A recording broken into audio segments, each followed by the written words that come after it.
আসসালামু আলাইকুম। সবাই কেমন আছেন আমার প্রিয় ভাই ও বোনেরা? আশা করি অনেক ভালো আছেন। আমি আলহামদুলিল্লাহ আল্লাহর রহমতে আপনাদের দোয়ায় ও ভালোবাসায় ভালো আছি। তো দুপুরে আমি রান্না শুরু করে দিলাম। রান্না করব হচ্ছে রুই মাছের ভুনা। তো প্রথমে মাছগুলা ধুয়ে লবণ হলুদ মাখিয়ে নিচ্ছি। এটা হচ্ছে তেলে ভেজে নিব। আর আমার ভিডিও যদি আপনাদের কাছে ভালো লেগে থাকে অবশ্যই লাইক কমেন্ট করে শেয়ার করে পাশে থাকবেন। আসলে ভিডিও করার ইচ্ছেটা মরে গেছে, কারণ ভিডিওতে ভিউ হয় না। এদিকে আমার তেলটা গরম হয়ে গেছে, মাছটা দিয়ে দিলাম। মাছটা ভাজা হোক। আসলে আমার একা কিনা জানি না, আমার ভিডিওতে ভিউ হচ্ছে না দেখে আমার ভিডিও করার একদমই আর ইচ্ছা হয় না, কিন্তু কিছু করার নাই, তারপরেও ধরে আসি। মাছ ভাজা শেষ, মশলা কষানো হয়ে গেছে। আমি দিয়ে দিলাম মাছের ঝোলের জন্য পানি।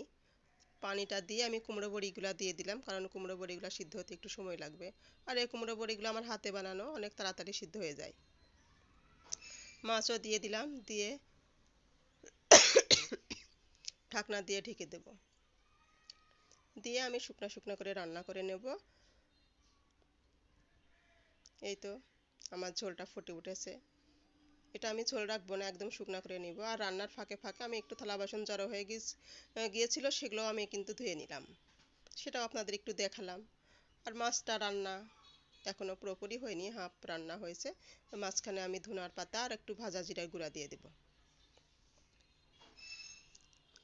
দিয়ে তারপরে চুলাটা ধীরে দিয়ে শুকনো করে নামাবো। আর এদিকে কিন্তু আমি এর একটা রান্না করছি, সেটা হচ্ছে বাঁধাকপি দিয়ে কুমড়ো বড়ি আলু মাসকলাই ডাল দিয়ে একটা ঘন্ট করছি।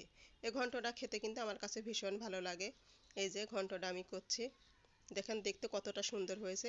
এই ঘন্ট শীতের সময় খেতে আমার কাছে অনেক ভালো লাগে। আমাদের এলাকার মানুষ এভাবে ঘন্ট করে খায়, শুধু ভাজি খায় না, এটাও খায়, খেতে অনেক ভালো লাগে ঘন্ট। আর এদিকে আমি সালাদগুলা কেটে নিছি, ধনিয়ার পাতা টমেটো আর পেঁয়াজ দিয়ে আমি সালাদ মাখাবো।